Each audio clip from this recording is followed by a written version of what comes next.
Hola gente, ¿cómo andan? Un placer de saludarlos de nuevo después de un tiempito que me tomé tras la conquista de la Copa del Mundo de parte de mi selección, la Argentina. Como habrán visto en el video, el último video que hice de estos largos fue en aquella final en el Lusail. Bueno, notarán el pelo porque cumplí la promesa de teñirme, nunca me había hecho nada en el pelo, así que me costó mucho, pero acá estamos teñidos, me falta el tatuaje y ya cumplo todas las promesas que vendrá pronto.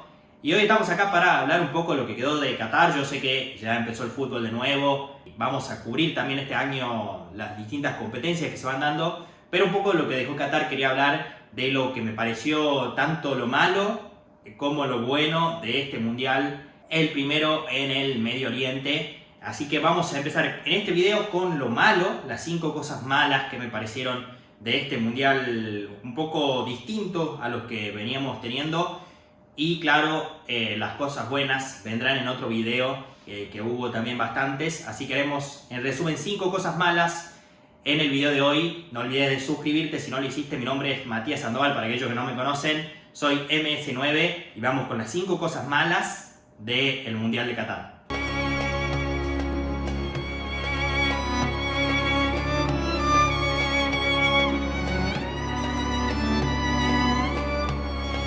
Número 5. Alcohol solo para pocos. Como sabíamos, el alcohol era un tema tabú en estas tierras. En un principio se decía que no iba a haber alcohol. Después se dio a conocer que en las zonas internacionales como hoteles, el estadio, el FanFest, iba a haber alcohol. Después dijeron que no, que en el estadio no iba a estar permitido. Así que había todo un tema detrás del consumo de alcohol en este país. Y lo que pasó en realidad es que el alcohol era para pocos. En el estadio se decía que no iba a haber, pero si uno tenía la entrada Match Hospitality, que es como el VIP, podía consumir alcohol, es decir que el que tenía la posibilidad de pagar esa entrada tenía la posibilidad de tomarse algo adentro de los partidos. Después en el FanFest, claro que había, pero era muy caro, y ni hablar en los hoteles donde ya el precio era extremadamente caro. Obviamente los argentinos nos damos maña y podemos conseguir algún que otro precio barato para tomar donde estábamos, que mayormente era el Barwa, donde era como Argentina con nuestras leyes, o hacernos traer desde Argentina. De igual manera no nos importó porque hicimos la fiesta sin alcohol. Yo creo que de la mayoría de las noches que estuve en Qatar tomé, o podríamos decir tomé de más una noche. Las otras noches bastante tranquilo, pero haciendo la fiesta de igual manera. Cervecita, un asado, compartiendo con amigos, compartiendo con gente. Es así, la Argentina es así, hermano. Somos felices, después dice que en Doha hay restricciones, no se puede tomar. Mirá, conseguimos todo lo que decían que no se podía. Sí, por ahí yo creo que afectó en algunos otros países, como por ejemplo, si bien los europeos fueron pocos y ya hablaré, los ingleses estuvieron bastante tranquilos. Yo había estado en la Eurocopa 2020 en Londres, que se jugó en 2021, pero la llamaron Eurocopa 2020. Viví la fiesta de los ingleses, aquella vez que llegan a la final y todo, con mucho alcohol, muchos hinchas desatados. Ahora la verdad que estaban bastante tranquilos. Fui a ver Inglaterra-Francia y no fue la misma fiesta. De igual manera, como digo, una de las cosas malas es que había alcohol, pero era para pocos, a un precio muy elevado. No todos podían consumirlo. Lo pongo como cosa mala porque, bueno, si se dice que no hay alcohol, que sea para todos, en este caso era para algunos nomás, y eso por ahí era un bajón. O que sea para todos, por lo menos si hubieran abierto el mundial, que después hablaré en las cosas buenas, claro, en las cosas que se flexibilizaron por la cultura del país. Pero si se abren, que lo hagan en su totalidad, al menos en el consumo de alcohol. Número 4. Pocos europeos y pocas mujeres. Era sabido, como vengo hablando, de la cultura, la religión que tiene la gente que vive en Qatar, y los europeos decidieron en parte boicotearlo de la gente que fue, porque fueron muy pocos europeos. Fui a muchos partidos de europeos donde había hinchas, muchos hinchas falsos, como les llamaban, que son gente de otras nacionalidades que apoyan a aquellos equipos europeos, pero sí me sorprendió la baja cantidad de hinchas, que en la final, como habrán visto, había una tribuna llena de franceses, pero de ahí en más, las tribunas que estaban arriba del sector francés, no había nadie, eran todos argentinos, toda gente que apoyaba a Argentina. En cambio, la de Argentina estaba toda llena, las 3 bandejas del Lusail llenas, en este caso la de Francia. En la final nomás se pudo ver lleno, entre comillas, había algún que otro argentino metido ahí en el medio. Yo vi 3 partidos de Francia, cada vez había un poquito más gente, pero no llegaban a ser lo que uno esperaba para un equipo que llegue a la final. Ni hablar de Holanda, que fueron muy pocos hinchas, Croacia un poquito más, también vi partidos hablaba de Inglaterra, había un poquito más de hinchas, pero no tanto como uno se podría imaginar. Para la finalista de la Euro, España era contra Marruecos, el partido que vi fue un 10% de españoles como mucho, de ahí todos los demás marroquíes, y también pocas mujeres. Habrán visto en críticas de otros youtubers y de otros periodistas que había pocas mujeres. También yo creo que por esto que se vive en la cultura tan diferente en el país de Qatar, que decidieron no ir. Igualmente, si hablamos en términos argentinos, sí había muchas mujeres de nuestro país alentando a la selección. En términos de otros países, por ahí faltaron las mujeres que en otros mundiales, tengo entendido, se hicieron presentes y el porcentaje era más equitativo en cuanto a hombres y mujeres que asistieron al mundial. En esta Copa del Mundo hubo muy pocas mujeres y, como digo, muy pocos europeos, lo cual fue también una de las cosas negativas. En términos, se podría hablar de boicot o de que no estar de acuerdo con que se organice un mundial en este país. Tendrán sus razones y podrán ser entendidas, pero lo pongo como otra desventaja de este mundial en Qatar. Número 3. Caminar de más sin ninguna razón. Esto es un poco curioso porque, a mí me gusta muchísimo caminar, no tengo problema. Por ahí a gente tampoco le molestaba caminar mucho, pero se caminaba mucho sin ningún sentido. Por ejemplo, hay veces que el estadio estaba a una distancia que uno lo podía cortar bastante y había vallas, por lo cual tenía que irte por otro lado y doblar. Si bien estaba bien organizado y era, entiendo yo, para evitar filas y congestionamiento de gente, había estadios que era caminar bastante. Por ahí, si uno llegaba ajustado con el tiempo, eso lo perjudicaba un poco más. Si, por ejemplo, quería hacer 2 partidos en un día, ni hablar de hacer 4 partidos en un día, como hicieron algunas personas. Esa era una gran desventaja, tanto el acceso como la salida de los estadios. Sobre todo el acceso a los estadios, más que la salida, se tenía que caminar bastante por estas vallas que había alrededor de los estadios. Y no solo en los estadios, sino también en una ciudad que arquitectónicamente está diseñada para andar por ahí en auto o para usar el transporte público, más que por ahí para caminar. Eran cuadras muy largas, por lo cual uno dice, salgo a caminar, a conocer la ciudad, y se hacía larguísimo, y a veces uno encontraba desierto a los costados, pero sí lo pongo como desventaja al hecho de caminar. Hay veces, como diríamos en criollo, al pedo, porque las distancias una las podía hacer más cortas o que te lleve menos tiempo, y terminaba caminando muchísimo por estas vallas que les hablo, algo que se quejó mucho la gente también, y lo pongo en el tercer lugar. Número 2. Poca cultura futbolera. Acá voy a hablar de lo bueno más adelante, que es que se haya abierto el mundial a gente que nunca tuvo la posibilidad de ir a un mundial, y mucha gente con mucha cultura futbolera fue a Qatar por primera vez y porque le quedaba cerca. Ya hablaré más adelante, claro, de la comunidad de la India, la comunidad de Bangladesh, que se acercaron a Qatar y para ellos es más fácil un mundial en estas tierras.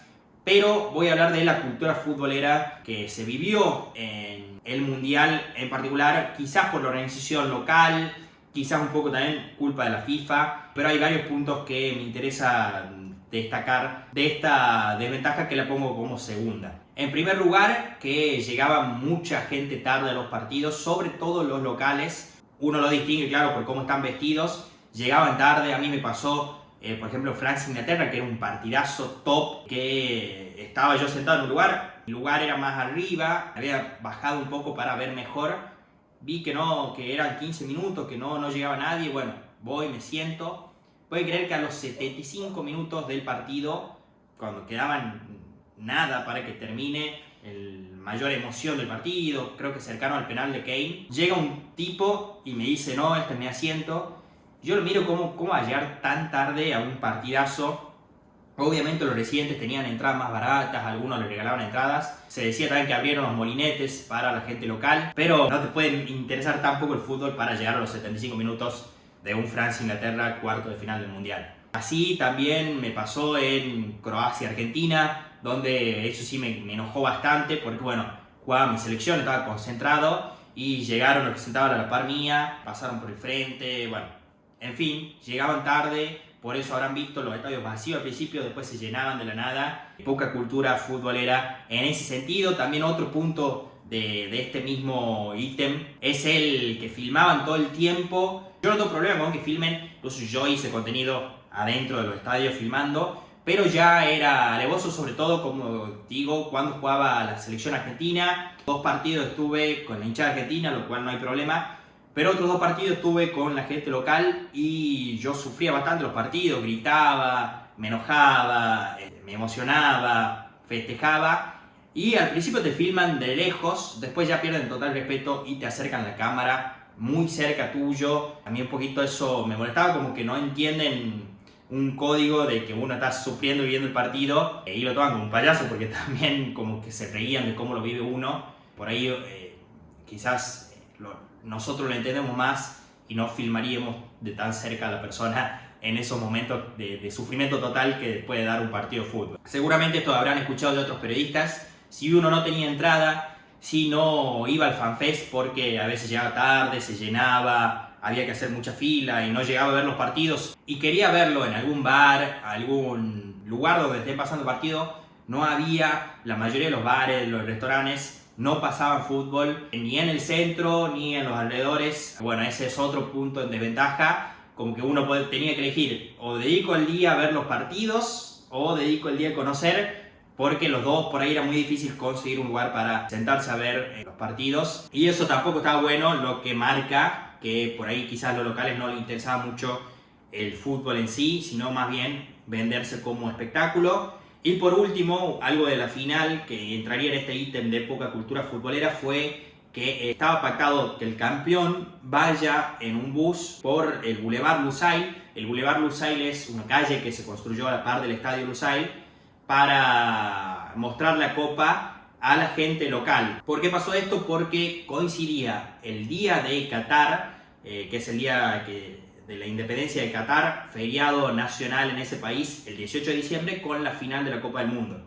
Lo hicieron intencionalmente, claro está, lo que produjo que se congestionara todo. Nosotros que por ahí desde el Barwan nos tomamos un tiempo largo a llegar al Lusail, si no salías temprano era complicado porque te tomaba el doble de tiempo, ya que la gente local también salió, usó el transporte público, se congestionó todo, poca organización, todo se concentró en el Lusail, porque la gente iba a festejar en el Boulevard y los jugadores después del estadio tenían que pasar ahí a que la gente local los vea. Es por eso que pasó la escaloneta con el trofeo y la mayoría de la gente, yo me quedé a verlos, era local, no había cantos argentinos, era solo para que lo vea la gente local. Los jugadores, tengo entendido, no estaban tan de acuerdo, querían seguir festejando en el estadio. A nosotros nos corrieron del estadio, los jugadores también, porque tenían que pasar rápido por el Boulevard Lusail, lo cual la fiesta también un poco perdió eso. Podrán haber visto la foto que está Messi alzando la copa con la que está Diego alzando la copa y verán un estadio Azteca lleno en el momento que Diego le da la vuelta olímpica, comparado con el Lusail ya vacío. La única parte llena es la que estaba frente a Messi, que casualmente éramos nosotros los hinchas argentinos, pero toda la gente se había ido al Boulevard como para festejar la independencia. Yo, que quieren que le diga, me hubiera quedado hasta el final, sea del país que sea, viendo la consagración, la vuelta olímpica y demás. El estadio se vació, todos fueron al Boulevard y se llenó de hinchas locales más que de argentinos. Por eso digo, el hacer coincidir esto, que se congestionó todo. Yo entiendo que quieran compartir la copa con los locales, pero hubieran dejado que la fiesta dure hasta lo que tenga que durar, en vez de corrernos del estadio como lo hicieron en la vuelta olímpica final. Número 1. La música en los estadios. Si hay algo que es lo que más me molestó mientras estoy tomando mate, es la música en los estadios. ¿Por qué? Nosotros hacíamos la fiesta, bueno, la gente de Marruecos también. Yo creo que muchos dicen que eran la segunda hinchada. Para mí la mayor hinchada fue la de Marruecos, porque tenían mucha parte de la comunidad árabe, no era solo Marruecos que los apoyaba. Entonces para mí lejos fue la mayor hinchada. Segundo la Argentina. No quita que los argentinos hagamos más fiestas, tengamos canciones más creativas y todo lo que ya conocemos, pero en cantidad era primero la de Marruecos, por lo menos a mi parecer. Lo que voy es, la música sonaba desde que uno entraba al estadio hasta que sacaban del medio. Es decir, el único momento en que no sonaba así aturdidamente eran los himnos, que dejaban cantarlo obviamente, pero de ahí te aturdía, era música que sonaba muy fuerte, no podías hablar con el del par y no podías vivir la previa. El recibimiento de la final quedó opacado por la música, estaba en muy alto volumen y el recibimiento fue tremendo, pero en paralelo a Let's Get Down, Business. Y la verdad que era un bajón, yo renegaba mucho con eso, poca cultura del fútbol, decíamos en el punto anterior, también es eso, no sé si será de la organización de FIFA, si será de gente local que por ahí no sabe, pero la música sonaba hasta el final, incluso antes de empezar el partido hacían el countdown, que era 5, 4, 3, 2, 1, y hasta ahí recién podíamos cantar y que se nos escuche, si no era imposible. Y lo peor no era eso, sino que la música, hacía un gol Argentina, hacía un gol cualquier país y sonaba música fuertísima. Yo todo bien con Woz, lo rebanco, me encanta, pero hacía un gol Argentina, sonaba Canguro de Woz, que no sé qué tiene que ver, y sonaba fuertísimo, y cuando hace el gol, el momento que uno más canta, más grita, más se une con el otro para cantar, no podíamos cantar. Yo un partido estuve al frente de hincha Argentina, no podía escuchar lo que decían porque la música era fuertísima, y otra de las cosas que me parece lo peor es que terminaba el partido y volvían con la música fuertísima. Y en este caso menos porque los jugadores están cantando con la hinchada y ponían vamos, vamos Argentina y nosotros estábamos cantando muchachos. En un momento pusieron Soy Sabalero. O sea, cuando ya hemos ganado la Copa, Soy Sabalero, que no tiene nada que ver. Por ahí se enoja la gente de Unión que también está apoyando a la selección. Y nosotros cantando dale campeón, dale campeón. Como que en ese sentido muy poco tacto para saber cuándo poner música y cuándo no. Yo entiendo que lo hayan querido hacer como espectáculo, pero ya era abuso la música. Y de última, si estás poniendo música, estás haciendo el DJ y escuchás que está cantando la hinchada, bueno, para un poco, cambia o pone más despacio la música o apagala. Pero eso sí me molestó. Habrán escuchado la cumbia de los trapos, que de casualidad quedó bien cuando alzaron la copa, pero de ahí en más eran temas nada que ver, cuando la gente quería cantar otra cosa, y sobre todo cuando hacían los goles o cuando terminaban los partidos, eso sí fue un bajón. Por eso yo creo que el partido que más me gustó en cuanto a fiesta de los que vi fue contra Australia en el Ahmad Bin Ali, porque era más acústico que el Lusail y pusieron menos música. No sé por qué ese día, por suerte, les falló el DJ, qué sé yo, los jugadores pudieron terminar cantando con nosotros. En cambio en el Lusail era música al palo, y así en los otros partidos también, que ponían música que tenía que ver con las selecciones que iban ganando,